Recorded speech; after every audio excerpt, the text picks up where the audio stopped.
ஆத்ம ஆன்மீக அன்பர்களுக்கு எனது அன்பான வணக்கங்கள். இந்த பதிவை பார்க்கக்கூடிய அனைத்து நல்ல உள்ளங்களுக்கும் இந்த பதிவானது உங்கள் வாழ்க்கையை மாற்றம் ஏற்படுத்தி கொடுக்கக்கூடியதாக இருக்குங்க. இறைவன் அருளால், இறைவன் அனுகூலத்தினால் உங்கள் வாழ்க்கையில் இந்த பதிவு பல மாற்றங்களை ஏற்படும். இறைவன் அனுகிரகம் இருந்தாலே இந்த பதிவு உங்கள் கண்ணுக்கு தென்படும், உங்களுக்கு அமைப்பை ஏற்படுத்தி கொடுக்கும் வகையில் மாற்றம் ஏற்படும். மீன ராசிக்கு இப்போ எப்படிப்பட்ட கிரக நிலை இருக்குது, வரக்கூடிய காலங்களில் என்னென்ன மாற்றங்கள் ஏற்படும், மீனராசி இது நாள் வரையிலும் கடந்து வந்த பாதைகள் எப்படி இருந்தாலும் இனி எனக்கு நல்ல வழி காட்டினாதானே நான் இனிமேல் முன்னேற முடியும்னு மீனராசிக்காரர்கள் புலம்பிகிட்டு இருக்காங்க. ஏன்னா பல சிக்கல்களையும் பல சங்கடங்களையும் பல ஆண்டுகளாக அனுபவிச்சுட்டு வராங்க மீனராசிங்க. சாதாரணமான வழிகளை அவங்க சுமந்ததே கிடையாது. ஆனால் சொல்லும் பொழுது எப்படி சொல்லுவாங்கன்னா, கழுவுற மீனில் நழுவுற மீன் மீனராசின்னுவாங்க. கழுவுற மீனில் நழுவுற மீனோ, நழுவுற மீனில் கழுவுற மீனோ, அது எப்படியாக இருந்தாலும் கஷ்டத்தை பல மடங்கு அவங்க அனுபவிச்சவங்க அவங்க தாங்க. எல்லாவித அழுக்குகளையும் மீன் உண்டு சுத்தம் செய்வதை போல எல்லா பிரச்சனைகளையும் இவங்க வந்து தலையில் போட்டுக்கிட்டு எல்லா இடத்துலையும் பிரச்சனைகளுக்கு தீர்வு கொடுக்குறவங்க இவங்க தான், இந்த மீனராசி தான். அதனால தான் இவங்க பல சங்கடங்களை ஏற்படுத்திக்கிட்டே இருக்கிறதுக்கான தான் எப்பொழுதும் ஒரு சங்கடத்தோடு இருப்பாங்க. இவங்களால் அவங்களுக்கு பிரச்சனை வருமானே கேட்டிங்கன்னா வராது. மற்றவங்களோட பிரச்சனையை சரி பண்ணுறன்ற பேரில் பல சங்கடங்களை தலையில் இழுத்து போட்டுக்கிட்டு இது நாள் வரையிலும் கஷ்டப்பட்டு வாழ்க்கையை கண்ணியத்துடன் நடத்தி கொண்டு போகிறவங்க இவங்க தான். எல்லா இடத்துலையும் பாருங்கள், மீனராசி ஒரு குடும்பத்தில் இருக்கிறாங்க, இல்லை ஒரு இடத்துல ஒரு குழுவில் ஒரு மீனராசி இருக்கிறாங்க, ஒரு இடத்துல கும்பலாக இருக்கிற இடத்துல ஒரு மீனராசி இருந்தால் கூட மற்றவர்களுக்கு எந்த பிரச்சனையும் வராதுங்க. இதுக்கு கேரண்டியாக கொடுக்கலாம். அந்த அளவிற்கு மற்றவர்களுடைய நலனை கருதக்கூடியவர்கள் மீனராசி. மற்றவங்களுக்காகவே வாழறது, குடும்பத்துக்காகவே வாழறது, உறவுக்காக வாழறது, நட்புக்காக வாழறதுன்னு சொல்லிட்டு அவங்களோட வாழ்க்கையை அவர்கள் புரிதல் இல்லாமல் இது நாள் வரைக்கும் துன்பத்தில் இருக்கிறவங்க மீனராசி. அதே போல் இப்படிப்பட்ட மீனராசிக்கு வந்து வாழ்க்கையில் எப்பயுமே எனக்கு ஒரு சந்தோஷமே இருக்காதான்னு ஏங்கக்கூடியவர்களும் அவங்க தான். என்ன பிரச்சனைன்னு அவங்களுக்கு தெரியும், யாரால பிரச்சனைன்னு தெரியும், ஏன் கஷ்டப்படுறன்னு கூட தெரியும். ஆனால் விட்டு கொடுக்க மாட்டாங்க, அவங்கள விட்டு கொடுக்கவே மாட்டாங்க. அது கஷ்டம்தான் இருந்தாலும் அவங்கள நம்ம விட்டுட்டா அவங்க பாவமாக போயிடுவாங்கன்னு தெரிந்தே தான் அந்த துன்பத்தில் அவங்க சிக்கிக்கிட்டு இருக்காங்க. இப்படிப்பட்ட மீனராசிக்கு இனி வரக்கூடிய காலங்களில் எப்படி ஒரு பலனாக இருக்குது அப்படின்னு பார்க்கும் பொழுது அவங்களுக்கு சனி பகவான் ஜென்ம சனியாக இருக்காருங்க. 7.5 சனியில் ஜென்ம சனியாக சனி பகவான் இருக்கிறது இவங்களுக்கு சில இடங்களில் தாக்கங்கள் இருக்கதாங்க செய்யுது. சனியின் தாக்கம் இருக்கதான் செய்யுது. இதனால் கொஞ்சம் அவங்க பலகீனம் அடையவும் செய்வாங்க. சில நேரங்களில் உடல் ரீதியான பிரச்சனைகளை சந்திக்கக்கூடிய சூழ்நிலையிலும் இருக்காங்க. ஆனால் அதே போல் 5வது இடத்தில் குரு இருக்கிறாருங்க. ராகு 12வது இடத்துல இருக்கிறார். அது வந்து எப்படி இருக்குன்னா, ராகுவும் உங்களுக்கு 12வது இடத்துல இருப்பதனால ஆரோக்கியம் கொஞ்சம் உங்களுக்கு கொஞ்சம் பார்த்துக்கணும். ஆரோக்கியத்தை நீங்கள் பார்த்துக்கிட்டு தான் ஆகணும், கவனமாக இருக்கணும், அலட்சியப்படுத்தக்கூடாது. ஏன்னா இந்த மாதிரியான அமைப்பு ஒரு கிரகம் மட்டும் நமக்கு ஒரு சிக்கல் கொடுத்தா நம்ம சரின்னு போயிடலாம். இன்னொரு கிரகமும் சேர்த்து அதே பிரச்சனையை கொடுக்குதுன்னும் பொழுது கொஞ்சம் சிவியராக நம்ம இருக்கணும். எப்பயும் பார்க்கும்பொழுது கொஞ்சம் உஷாராக இருக்கணும். உடம்புக்கு ஏதாவது சின்னதாக பிரச்சனை வருதா உடனடியாக மருத்துவரை பார்க்கணும். சின்ன பிரச்சனையோ பெரிய பிரச்சனையோ அது நமக்கு தைரியத்தை கொடுத்துருவோம். சாதாரணமாக ஒரு டாக்டரை பார்த்துட்டு ஒரு ஃபீஸை கொடுத்துட்டு வந்தால் ஒன்றும் இல்லைங்க போங்கன்னு சொல்லிட்டா நம்ம தைரியமாக இருப்போம். அந்த இடத்த நம்ம அந்த மாதிரி பயன்படுத்திக்கணும், அதுதான் ரொம்ப முக்கியம். அதே போல் செவ்வாய் 7வது இடத்துலையும், சூரியன் புதன் கேது சுக்கிரன் 6வது இடத்துலையும் இருக்கிறது கொஞ்சம் இப்படித்தான் உங்களுக்கு கிரக அமைப்பு இருக்குது. இப்போ பார்த்தீங்கன்னா கிரக அமைப்பானது இப்படித்தான் இருக்குது. ஆனால் உங்கள் ராசிநாதன் குரு பகவான் இப்போ எப்படி இருக்காருன்னு பார்த்தா 5வது வீட்டில் இருக்காருங்க. இப்போ மற்ற கிரகம் எப்படி இருந்தாலும் நமக்கு ராசிநாதன் சொல்லக்கூடியவர் நம்மளுக்கு சப்போர்ட் பண்ணிடணும். அவர் சப்போர்ட் பண்ணால் தான் நம்மளால் ஜெயிக்க முடியும். சிலருக்கு என்ன ஆகுதுன்னு பார்த்தீங்கன்னா, சில ராசிக்கு ராசிநாதன் பலம் இழப்பதனால் மற்ற கிரகங்கள் சப்போர்ட் பண்ணால் கூட பலன் முழுமையாக கிடைக்காது. ஆனால் ராசிநாதன் சப்போர்ட் பண்ணிட்டாருன்னா எந்த கிரகம் நமக்கு சரியில்லைனாலும் நமக்கு பெரிய பாதிப்புகள் அதனால் ஏற்படாதுங்க. அதனால தான் சொல்கிறது, ராசிநாதன் எப்பொழுதும் நமக்கு சப்போர்ட் இருந்துகிட்டே இருக்கணும். அப்படி பார்க்கும் பொழுது மீனராசிக்கு இப்போ உங்கள் குரு பகவான் உங்களுக்கு எல்லா விதத்திலும் மாற்றத்தை ஏற்படுத்தி கொடுக்குறாரு. எப்பயுமே பாருங்கள் மீனராசி வந்து எப்படின்னு பார்த்தீங்கன்னா யாருக்காவது ஒரு பிரச்சனைன்னா டக்குன்னு உதவி செய்யக்கூடியவர்கள் யான்னு பார்த்தா மீனராசி. அது காரணம் என்னென்னா அவங்க ராசிநாதன் குரு பகவான். எப்பொழுதும் அவங்க அப்படி தான் இருப்பாங்க. எவ்வளவு வந்து கஷ்டப்பட்டாலும் சரிங்க, எவ்வளோ நல்ல நிலைமையில் இருந்தாலும் மற்றவர்களோட கஷ்டத்தை புரிந்து கொள்ளக்கூடிய தன்மை உடையவர்கள் இவங்க தான். நல்ல ஒரு குணத்திற்கு சொந்தக்காரர்களாக இருக்கிறதுக்கு காரணம் என்னென்னா இதுதான். இவங்க ராசிநாதன் அந்த அளவுக்கு இவங்களுக்கு குரு நல்ல அமைப்பில் இருப்பதனால் இவங்க இப்படி இருக்காங்க. இப்போ பார்த்தீங்கன்னா ஆன்மீகத்தின் மீது அதீத நாட்டம் ஏற்படுங்க. ஆன்மீகம் தாங்க இப்போ உங்களுக்கு ஒரு அமைதியை கொடுக்கக்கூடிய காலகட்டமாக இருக்கும். ஏன்னா இவங்க காலத்தில் இந்த காலகட்டம் வந்து அவங்களுக்கு மன உளைச்சலும் மன நிம்மதியும் குறைவதற்கான காலமாக இருக்கிறதுனால அதன் மீது சிந்தனை வைத்தீங்கன்னா, ஆன்மீகத்தின் மீது உங்களுக்கு ஈடுபாடு வந்துடுச்சுனாலே உங்களுக்கு மன அமைதி ஏற்பட்டுடும். ஏதோ ஒரு விதத்தில் எந்த கோவிலாக இருந்தாலும் சரிங்க, அந்த கோவிலுக்கு போக ஆரம்பிச்சிருங்க. நீங்களே ஆரம்பிச்சிருவீங்க. ஏதோ ஒரு விதத்தில் நீங்கள் வந்து தேட ஆரம்பிப்பீங்க. எனக்கு கொஞ்சம் ரிலாக்ஸ் பண்ணணும் அப்படின்னு மன அமைதியை தேட ஆரம்பிக்கும் பொழுது உங்களுக்கு கிடைக்கக்கூடியது எதுன்னு பார்த்தீங்கன்னா ஆன்மீகம். அதனால் ஆன்மீகத்தின் மீது அதீத நம்பிக்கையும் அதீத எண்ணங்களும் ஏற்படக்கூடிய காலகட்டத்தையும் குரு பகவானே உங்களுக்கு கொடுக்குறாரு. ஜென்ம சனியாக இருந்து அது வக்ர சனியாக இருக்கிறதுனால எப்படி இருக்குன்னு பார்த்தீங்கன்னா, உடல் நலத்தில் ஏதோ சின்ன சின்ன நல்லா இருக்கா மாதிரி இருக்கும். திடீர்னு பார்த்தா ஏதோ ஒரு உடல் பிரச்சனை இருக்கா மாதிரியான சூழ்நிலை ஏற்படுதுங்க. உடம்புல தேவையில்லாத ஒரு பிரச்சனை எதுக்கு வலிக்குதுன்னு தெரியாது, அதுக்கு பதில் என்னன்னு தெரியாது. ஆனால் அதுவே இருக்கும், 2 நாள் வலிக்கும் சரியாக போகும். நீங்கள் எந்த மருத்துவரிடம் போனாலும் அதுக்கு ட்ரீட்மெண்ட் வந்து கொடுத்தாலும் மருந்து கொடுத்தாலும் உடனடியாக சரியாகாத மாதிரி இருக்கும். காலதாமதம் ஏற்படும். அந்த வலியெல்லாம் தீர்றதுக்கு தாமதம் ஏற்படும். அதே போல் உங்களுக்கு வேலைகளிலும் தாமதம் ஏற்பட வாய்ப்பு இருக்குது. பொருளாதார ரீதியாக பார்த்தீங்கன்னா உடனடியாக பணவரவு இருக்காது. ஆனால் வரும், வராமல் சுத்தமாக வராமையும் போகாது. பணவரவு இருக்கும், ஆனால் நீங்கள் எதிர்பார்த்த நேரத்திற்கு உங்கள் கைக்கு கிடைக்காது. காலதாமதம் ஏற்படும். இதுக்கு என்ன ஒரே வழி, கொஞ்சம் நிதானத்தை நீங்கள் கடைப்பிடித்தாக வேண்டிய சூழ்நிலையில் இருக்கீங்க. வக்கர பயிற்சியில் சனி பகவான் இருக்கிறதுனால இது மாதிரியான ஒரு அமைப்பு நிச்சயமாக இருக்குதுங்க. அதே போல் ஆரம்பத்தில் ₹1 வருதுன்னா இப்போ வந்து ஒரு 75 பைசா வர மாதிரி இருக்கும். 25 பைசா லாஸ் அப்படின்ற மாதிரி அந்த கணக்குக்கு நஷ்ட கணக்குக்கு போகிற மாதிரி இருக்கும். அந்த சூழ்நிலையும் இருக்குது. ஓரளவுக்கு முன்னேற்றமாக இருந்தாலும் சில பிரச்சனைகளை சந்திக்கக்கூடிய சூழ்நிலை இருக்குங்க. ஏன்னா சனியினுடைய தாக்கம் உங்களுக்கு சில பாதிப்புகள் இருக்க தான் செய்யும். ஆன்மீகத்தின் மீது சிந்தனை வைப்பதனால் இது உங்களுக்கு பெரிய பிரச்சனையாக நிச்சயமாக தெரியாது.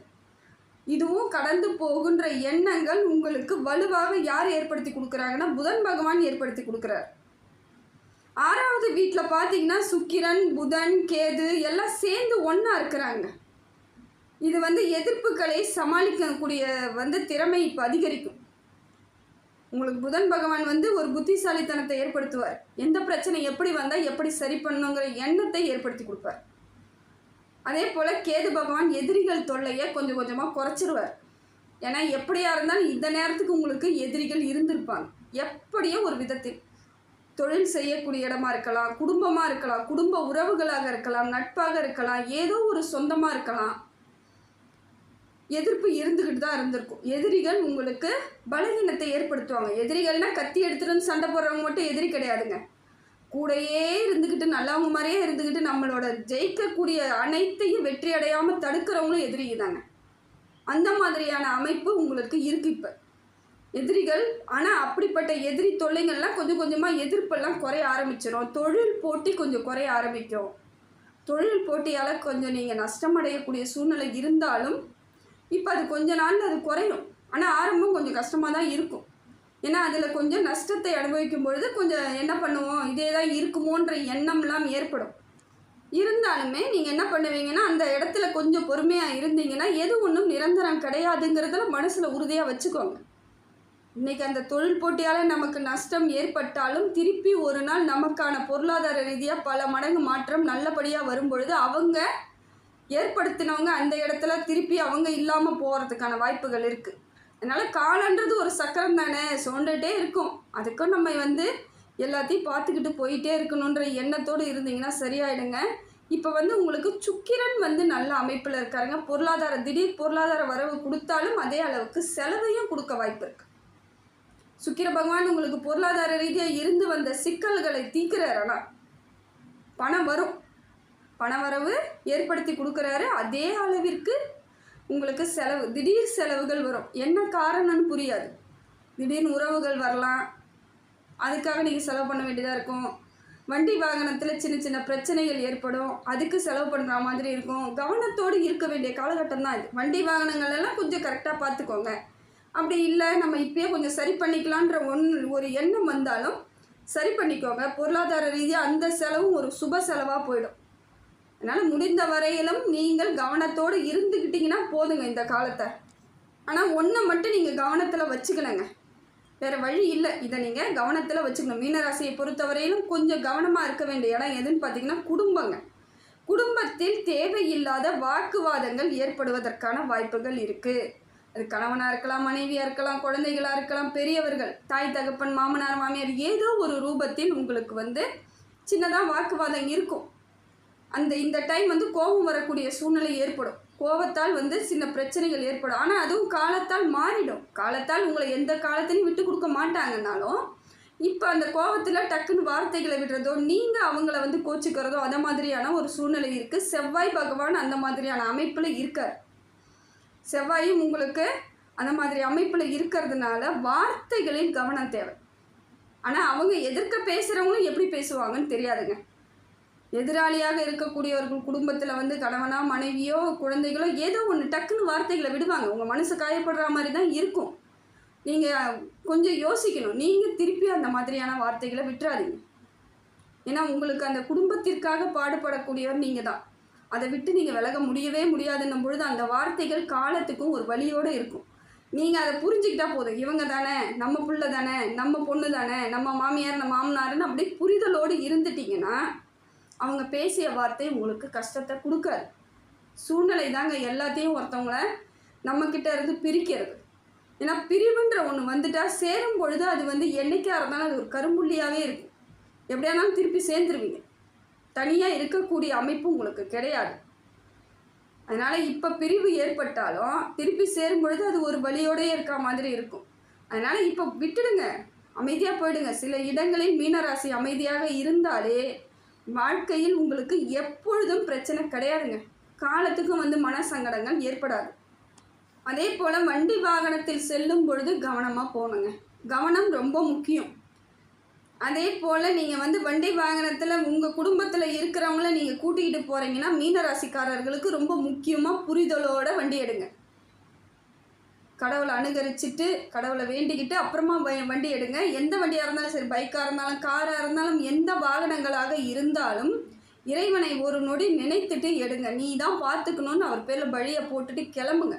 ஒன்றும் ஆகாது. கூட கூட்டிகிட்டு போகக்குள்ள அவங்களையும் நினச்சிட்டு கூட்டிகிட்டு போகணும். ஏன்னா வரக்கூடியவர்களுக்கும் பிரச்சனை ஏற்படுவதற்கான வாய்ப்பு இருக்குது. கொஞ்சம் இல்லைன்னா சில சமயங்களில் தனியாக செல்வதற்கு முயற்சி பண்ணுங்க. வேறு வழி இல்லைங்க, சேர்ந்து தான் போகணுன்னா பார்த்துக்கலாம், இறைவன் இருக்காங்க. அதுவும் இல்லாமல் ஒரு சில இடங்களில் தனித்து செல்வதற்கு வாய்ப்பு இருந்தால் சென்றுடுங்க. அதுதான் ரொம்ப நல்லது. அதே போல் இப்போ இடம் வாங்குகிறேன், வீடு கட்ட போகிறேன் அப்படிங்கிறத கொஞ்ச நாள் தடுத்து கொஞ்சம் தள்ளி போடுங்க. நிறுத்த வேணாம், ஆனால் தள்ளி போடுங்க. இப்போ வேணாம், இன்னும் கொஞ்ச நாள் கழிச்சு அப்படிங்கிற எண்ணத்தை ஏற்படுத்திக்கோங்க. இப்போ இருக்கக்கூடிய சூழ்நிலை உங்களுக்கு விரயம் ஆவதற்கான வாய்ப்பு இருக்குதுங்க. அது முழுமையாக உங்களுக்கு நல்ல பலனை கிடைக்குமான்னா அதுவும் கிடைக்காது. சனியோட தாக்கம் இருக்கும் பொழுது உங்களுக்கு சில நேரங்களில் இப்படி ஒரு சங்கடம் அமைஞ்சிடும். ஏன்னா நம்ம வீடோ வண்டி வாகனமோ வாங்கும் பொழுது அது நமக்கு இன்பத்தை தான் கொடுக்கணும். அதனால் நமக்கு பார்க்கும் பொழுதெல்லாம் ஒரு கஷ்டம் கொடுக்கக்கூடாது அப்படின்னு நினச்சிங்கன்னா கொஞ்சம் தள்ளி போடுங்க. காலம் கொஞ்சம் மாறின பிறகு நீங்கள் வாங்குறதா இருந்தாலும் சரி, கட்டுறதா இருந்தாலும் சரி, அது ஒரு நல்ல அமைப்போடு இருக்கும். ராகு பகவான் உங்களுக்கு சரியான அமைப்பில் இல்லைங்க. இது எப்படி பண்ணுறாரு பார்த்தீங்கன்னா, ராகுவால் உங்களுக்கு மன அழுத்தம் ஏற்படக்கூடிய சூழ்நிலை இருக்குது. மனக்குழப்பம், சரியாக தூக்கம் வராது, சரியாக சாப்பிட முடியாது, ஏதாவது யோசிச்சுக்கிட்டே இருக்கக்கூடிய சூழ்நிலையை உங்களுக்கு ராகு பகவான் கொடுக்குறாருங்க. எதாக இருந்தாலும் சமாளிச்சுக்கலான்ற எண்ணம் இருந்தாலும் ஒரு குழப்பத்தை ஏற்படுத்தி கொடுக்கக்கூடிய அமைப்பை ராகு பகவான் கொடுக்குறாரு. குடும்பத்திலையும் கருத்து வேறுபாடை ஏற்படுத்தி விட்டுருவார். உங்களுக்குள்ள கருத்து வேறுபாடுகளை கொடுக்கக்கூடிய சூழ்நிலையும் ராகு பகவான் கொடுக்குறாரு. அதே போல் வேலை செய்யக்கூடிய இடங்களில் சில தடங்கல்கள் ஏற்படக்கூடிய வாய்ப்பு இருக்குதுங்க. ராகு பகவானால் இது நடக்கும். அது ஆஃபீஸாக இருந்தாலும் சரி, அலுவலகமாக இருந்தாலும் சரி, இல்லை சொந்த தொழில் கடை வைத்திருக்கிறவங்க எதுவாக இருந்தாலும் அந்த இடத்துல சில நேரங்களில் உங்களுக்கு தடங்கள் ஏற்படும். எது செஞ்சாலும் அந்த காரியம் ஒரு முழுமை பெறாமல் நடைபெறக்கூடியதாக இருக்கும். அதனால் உங்களுக்கு திருப்தி கிடைக்காது. அதனால் இப்போ வந்து ராகு பகவான் அந்த மாதிரியான ஒரு அமைப்பில் இருக்கார். இருந்தாலும் ஒன்றும் நீங்கள் வந்து பயப்பட தேவையில்ல. அந்த காலம் மாறும் வரைக்கும் கொஞ்சம் நிதானத்தை கடைப்பிடிக்கணும். பொறுமை ரொம்ப முக்கியம். மீனராசிக்கு பொறுமை ரொம்ப முக்கியம். பொறுமையானவர்கள் தான் நீங்கள். இருந்தாலும் இன்னும் கொஞ்சம் பொறுமையாக இருக்கணும். ஏன்னா பிரச்சனை திருப்பி திருப்பி வரும் பொழுது நிதானத்தை இழக்கக்கூடிய சூழ்நிலை ஏற்படும். அதனால் கொஞ்சம் நீங்கள் கவனத்தோடு பொறுமையாக இருக்கணும். எப்படி கையாளணும், பிரச்சனை எப்படி கையாளணும்னு பார்த்துக்கோங்க. உடம்பை ரொம்ப முக்கியமாக பார்த்துக்கணுங்க. தூக்கம்லாம் நல்லா கொஞ்சம் தூங்குறதுக்கு முயற்சி பண்ணி தான் ஆகணும். மன சஞ்சலம் வருவதற்கான காலம் இருக்கிறதுனால தூக்கம் குறைய தான் செய்யும். சாப்பிட முடியாது, தூங்க முடியாது, சந்தோஷமாக இருக்க முடியாது, காரியத்தின் மேலே ஈடுபாடு இருக்காது. ஏதாவது ஒரு வேலை செய்யணும்னா கூட அந்த வேலையின் மீது வந்து ஒரு ஈடுபாடு இல்லாமல் அப்படியே ஒரு வெட்டேத்தியாக இருக்க மாதிரியான சூழ்நிலை இருக்குது. அது கொஞ்சம் கவனத்தோடு இருங்க, கொஞ்சம் பொறுமையாக இருங்க. அப்படியே கொஞ்சம் காலம் மாறிடும். எது ஒன்றும் நிரந்தரம் இல்லைன்றதை புரிஞ்சுக்கிட்டு அமைதியாக இருந்துட்டிங்கன்னா, அந்த காலத்தை கடந்துட்டிங்கன்னா அப்புறம் உங்கள் வாழ்க்கையில் எல்லா இடத்துலையும் பலன் நல்ல பலனாக கிடைக்குங்க. இப்போ நீங்கள் கொஞ்சம் பண விஷயத்தில் கவனம், தேக ஆரோக்கியம் கவனம், ரொம்ப ரொம்ப கவனமாக இருக்கணும்.